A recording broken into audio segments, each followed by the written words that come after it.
Palakkad Akathethara NSS കോളേജിലാണ് ഇപ്പോൾ KSUവിന്റെ പ്രതിഷേധം നടക്കുന്നത്. SC/ST ഫണ്ട് തിരിമറിയുമായി ബന്ധപ്പെട്ട് കഴിഞ്ഞ ദിവസം തന്നെ വിദ്യാർത്ഥി സംഘടനകൾ SFIയുടെ പ്രതിഷേധം കഴിഞ്ഞ ദിവസം നമ്മൾ കണ്ടതാണ്.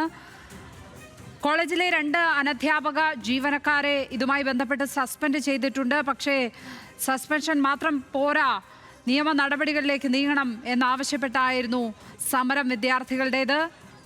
ഏതായാലും പോലീസ് ഇതുമായി ബന്ധപ്പെട്ട് കേസ് എടുത്തിട്ടുണ്ട് എന്നുള്ളതാണ് മനസ്സിലാക്കുന്നത്.